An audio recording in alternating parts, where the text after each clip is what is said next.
नमस्कार. पिंपरी चिंचवड महानगरपालिकेने गेल्या 3-4 महिन्यापासून आमचे जे चिखली गाव असेल, कुदवाडी भाग आहे, याच्यामध्ये ज्या पद्धतीने प्रशासन हा अनगोंदी कारभार करत आहेत, त्यामुळं सर्व स्थानिक भूमिपुत्राला वेठीस धरण्याचं काम या प्रशासनाच्या माध्यमातून चालू आहे. त्याच्यामुळे अनेक योजना लादून आमच्या या भूमिपुत्रांना भूमिहीन करण्याचं काम प्रशासन पालिका करत आहेत. आता एक 3-4 दिवसापूर्वी ज्या वर्तमानपत्रांमध्ये एक जाहिरातीचं प्रकटन आलं की कुदळवाडी चिखलीतील काही भाग हा टीपी स्कीमसाठी आरक्षित करण्यात आलेला आहे. त्याच्यामध्ये आमची जे बागायती क्षेत्र असो, रहिवासी क्षेत्र असो, ज्या ठिकाणी आमचे उद्योग व्यवसाय चालायचे, ते सर्व क्षेत्र त्यामध्ये आरक्षित केले आहे. त्याच्यामुळे ते सर्व क्षेत्र आरक्षित करून त्याचा महानगरपालिका एक प्लॅन तयार करून ती जागा नंतर सर्व भूमिपुत्रांना त्याचं वाटप होतं. पण हे घेतलेला निर्णय आम्हाला कदापि मान्य नाही. आपण पूर्वी म्हणायचो की अन्याय करणाऱ्यापेक्षा अन्याय सहन करणारा हा जास्त गुन्हेगार असतो. त्याचप्रमाणे आता इथून पुढे आम्ही आमच्या सर्व ग्रामस्थांनी असा ठराव केलेला आहे की जे पालिका आपल्यावर जे अनगोंदी कारभारातून जे लादण्यात येईल त्याचा प्रखरतेने रस्त्यावर उतरून विरोध करायचा. त्यामुळं आम्ही गेल्या 3-4 दिवसापासून लगातार सर्व आमच्या बैठका चालू आहे. आम्ही चिखली गावातील चौकामध्ये एक चिखली गावच्या वतीने ग्रामसभा घेतली. त्या ग्रामसभेमध्ये सर्वांनी आपलं मत त्या ठिकाणी मांडलेलं आहे. सर्वांनी ही टीपी स्कीम किती भयानक आहे, किती याच्यामुळं अतोनात नुकसान ग्रामस्थांचं होणार आहे, ही भूमिका सगळ्यांनी मांडली. त्यामुळं आम्ही सर्वजण आता एकत्र होऊन या प्रशासनाच्या विरोधात आवाज उठवत आहोत. वेळ पडल्यावर आम्ही रस्त्यावर देखील उतरू. कालच आम्ही या संदर्भात आयुक्तांना असेल, स्थानिक आमदारांना असेल, या सर्वांना या ठिकाणी पत्रदेवी व्यवहार केला आहे. जे आमच्या भूमिकेशी सहमत असेल, जे आमच्या सोबत येईल, त्यांना आम्ही सर्वांना सोबत घेऊन या प्रशासनाच्या विरोधात लढणार आहे. या ठिकाणी सर्व ग्रामस्थ आपली या ठिकाणी मतं व्यक्त करतील. पालिकेने जे टीपीचा हा जो गाठ घातलेला आहे, त्यामुळं काय एकतर अगोदरच भूमिपुत्रांचं जे बांधकाम पाडलं गेलेलं आहे, त्यामुळे त्यांच्या उत्पन्नाची बाजू दुबळी झालेली. अक्षरशः काय निघालं तर खरंच उत्पन्नच नाही राहिलेलं. भाड्याचं उत्पन्न चालू असल्यामुळं भूमिपुत्रांनी व्यवसायाकडे जरा दुर्लक्ष केलं आणि त्यामुळं अडचण अशी झाली की आता भूमिपुत्रांना उत्पन्नाची बाजू राहिलीच नाही. त्यातून ही टीपी स्कीम आल्या आहे. टीपी स्कीम काय आहे, काय नाही, काही म्हणजे कुणाला विश्वासात न घेता ही टीपी स्कीमचा जो घाट घातलेला आहे, कुणाला विश्वासात घेतलेलं नाही. काय आहे म्हणजे काय मिळणार आहे, काय नाही, फक्त दुसरीकडलं काहीतरी ऐकून आपण म्हणतो की बाबा हे आम्हाला मिळणार आहे किंवा नाही मिळणार आहे, काही माहीत नाही. आणि सगळ्यात महत्त्वाचा मुद्दा म्हणजे टीपी स्कीम किती दिवसात होईल, काय होईल. कारण बऱ्याचसे अनुभव असे आहेत की आज माळून घ्यायचं झालं जरी जवळजवळ 10 वर्ष झालं टीपी स्कीम चालू आहे. आताशी परवा पेपरला बातमी होती की ती काहीतरी मंजुरीला गेले की किंवा मंजुरी मिळाली म्हणून. 10 वर्ष मग भूमिपुत्रांनी करायचं काय जर असं झालं, त्याच्यात हरकती आल्या, हे आलं ते आलं, तर मग भूमिपुत्रांनी करायचं काय. त्यामुळे ह्या टीपी स्कीमला गावकऱ्यांचा संपूर्ण विरोधच राहील. पाणी आता आमचे रोड तर बऱ्यापैकी झालेले आहेत. टीपी स्कीम अशा ठिकाणी राबवा जिथं झोन नाहीत, त्या ठिकाणी टीपी स्कीम राबवली तर ठीक आहे. पण आपल्याकडे सगळे रोड जवळजवळ म्हणजे आता चालू आहेत. म्हणजे जेवढे डीपीला रोड आहेत ते पालिकेने बऱ्यापैकी आता ताब्यात घ्यायचा विषय चालू आहे. त्यातले निम्मे रोड तर चालू पण आहे. मग आता राहिले विषय की बाबा नवीन रोड, जिथं रोड नाही त्या ठिकाणी ठीक आहे. पण आता रोड जर झाल्यानंतर टीपी करून करणार काय. बाकीचं आम्ही करू, आमचे शेतकरी जे एकत्र येऊन आम्ही आमचे स्वतः त्या बिल्डिंगी उभ्या करू, आमचे प्लॉट आम्ही डेव्हलप करू. हां, राहिला मुद्दा आरक्षणचा काय असेल ते पालिका बघत. पण आमचे जे राहिलेले प्लॉट आहेत हे आम्ही डेव्हलप करून आमच्या पद्धतीने करू. म्हणजे रस्ता रुंदीकरण नाही, रस्ता रुंदीकरणाला जे ऑलरेडी रस्ता रुंदीकरण म्हणजे जे रस्त्याचं हे आहे ना, ते रस्त्याचे प्लॉट पालिकेने जवळजवळ ताब्यात घेतलेले. बरं, अबपत्रक सगळं झालेलं आहे त्याच्यात. त्यामुळे टीपीचा विषयच नाही आहे तसाच. मी उत्तम बालगरे, जे आता आमचे स्वीकृत नगरसेवक दिनेश भाऊ यादव यांनी ज्याप्रमाणे आता सांगितलं, 2 दिवसापूर्वी जे पेपरला टीपी स्कीमची बातमी आली, तर त्याच्या आम्ही लगेच तातडीने आमची ग्रामसभा घेऊन बैठक घेतली. आम्ही काल बाईट पण दिल्या. जसं त्यांनी ती टीपी स्कीमची तातडीने बातमी दिली आम्ही ग्रामसभा घेऊन हे केली, तर त्यांनी आज आम्ही पेपरला पाहिलं तर आमची साधी काहीच हे केलेलं नाही, बातमीसुद्धा आलेली नाही की पुढं काय करणार, कसं करणार तुम्ही. टीपी स्कीम जर समजा झाली, आता यांनी एक उदाहरण सांगितलं मोरे पाटलांनी की आम्हाला ती टीपी स्कीम नकोच आहे, कारण आम्हाला सर्व आमचं इथं डेव्हलपमेंट बऱ्यापैकी झालेली आहे. टीपी स्कीम ही जी ग्रामीण भाग असेल, मोकळा एरिया असेल, तिथं योग्य समजली जाते. इथं आता बऱ्यापैकी सिटीचं हे झालेलं आहे, त्यामुळे टीपी स्कीम नको इथं.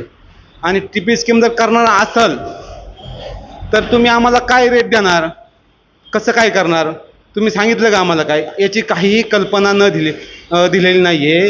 हिंजवडी मानमध्ये त्यांनी कच्च्या घरांना 900 रुपये स्क्वेअर फुटाने कच्च्या घरांना आहे ना त्यांना परतावा दिलेला आहे. आणि जी बांधकामं, पक्की बांधकामं आहे त्यांना 1800 रुपये स्क्वेअर फुटाने परतावा त्यांनी दिलेला आहे. आपलं हे घरकुल आहे झालेलं आहे, त्यांनी घरकुलाचा खर्च 2300 रुपये स्क्वेअर फुटाने 1300 रुपये स्क्वेअर फुटाने सांगितलेलं आहे.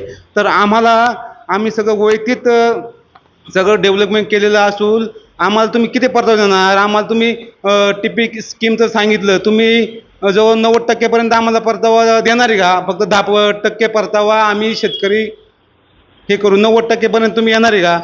तसं असेल तर आम्ही पुढचा विचार करू. गेले 3 महिन्यापूर्वी बांधकामं पाडली आमची, गोडाऊन वगैरे सगळी, जी गाववाल्यांची सगळी देवाणघेवाण त्याच्यावरच होती, दुसरे व्यवसाय त्यांच्याकडे नव्हते. बरं पाडली तर पाडली, हे कुणी पुढारी आमच्याकडे गावात पण आला नाही ना, आमच्या बातम्या पण पेपरला दिल्या नाही, कुणीच विचारलं पण नाही साधं की बाबा कशामुळं झाले, काय झाले. तरीसुद्धा आम्ही काय बोललो नाही, जाऊ द्या मारू द्या. पण त्याच्यानंतर आता हे 3 महिने गेल्यानंतर हे टीपीचा प्रस्ताव मी पहिल्यांदाच ऐकला. 2-4 दिवसापूर्वी हा विषय मार्केटला आला. बरं आलं तर आलं, टीपी आलं तर त्याच्यानंतर आम्हाला माहीतच नाही, त्यांनी म्हणजे म्हणजे विचारलंच नाही आम्हाला, बाबा टीपी घ्यायच्या, आमच्या हरकती पण घेतल्या नाही, विचारलं पण नाही.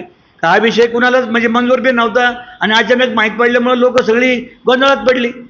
त्यामुळं काल आम्ही जी सभा घेतली चिखली गावामध्ये पारावरती, त्यामुळं पूर्ण गाव एकवटलं होतं. त्याच्यानंतर आम्ही आमदार साहेबांकडे गेलो, त्याच्यानंतर आयुक्त साहेबांना पत्र दिलेलं आहे. त्यामुळं गाववाल्यांना ही टीपी हा नकोच आहे. डीपी आम्हाला ही नको आहे, डीपी पिल्यानं आम्हाला लागत नाही. हे आमची बापदादाची 20% आमची, म्हणजे आता आम्ही आहे पण बापदादाची 45% ही तुम्ही जर घेतली ती आम्ही जायचं कुठं. बापदादाची 20% आम्ही देणार नाही, हे लक्षात ठेवा. आणि तुम्ही आम्हाला काही कळवलं नाही. रामकृष्ण हरी, मी दीपक ठाकूर. आमचे या कारवाईमध्ये भरपूर असे नुकसान झालेले आहे. पालिकेमध्ये गाव 97ला सामील करून कुठल्या प्रकारे विकास न करता डायरेक्ट तुम्ही टीपी हा मांडलेला आहे एक 2-3 दिवसापूर्वीपासून.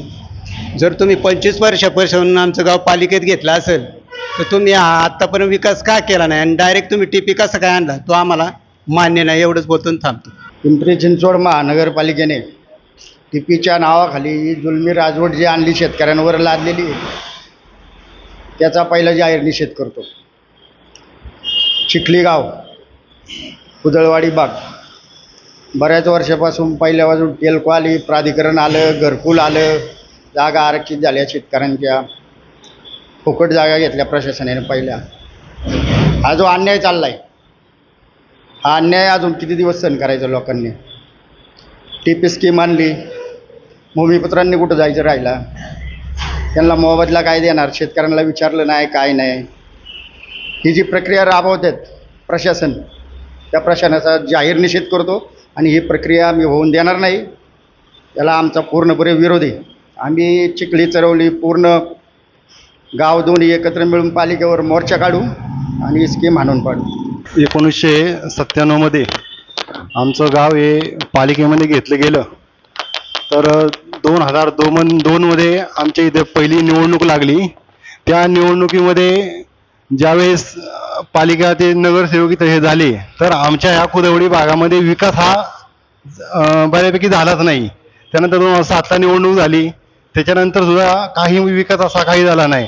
तर आमची इथं टेल्को आली. टेल्को आल्याच्यानंतर आज छोटे मोठे इंडस्ट्रियल भाग ह्या ठिकाणी झाले, छोटे मोठे उद्योग सुरू झाले.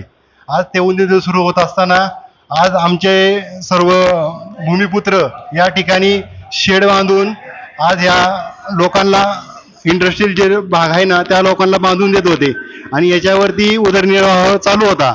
तर पालिका या ठिकाणी पूर्वी काही लक्ष देत नव्हती जास्त आणि जे इंडस्ट्रियल भाग झाले त्या ठिकाणी आता म्हणायला लागले की अनधिकृत आहे आणि अनधिकृतच्या नावाखाली त्यांनी आत्ता 2-3 महिन्यापूर्वी एक मोठी कारवाई केली आणि पूर्वी अधिकारी येऊन सुद्धा आज ते फक्त यायचे, बघायचे आणि जायचे. त्यांना त्यावेळेस कळलं नाही का की हे अनधिकृत आहे म्हणून त्यांनी असंच चालवलं पुढं. आणि त्याच्यानंतर आता हे टीपीचं आमच्या भागामध्ये टाकलं तर टीपी तर आम्हाला पूर्णपणे होऊन द्यायचंच नाहीये, कारण आमच्या इथं शेतकऱ्यांना पहिले जमिनी खूप कमी आहे आणि कमी असल्यामुळे आज ते टीपी मध्ये गेलं तर शेतकऱ्याला जागाच राहणार नाही. आज शेतकरी असू नाही तर एक अर्धा गुंठ्यावाला ते 1 गुंठ्यावाला असू, आज कुणाला जागा राहणार नाही.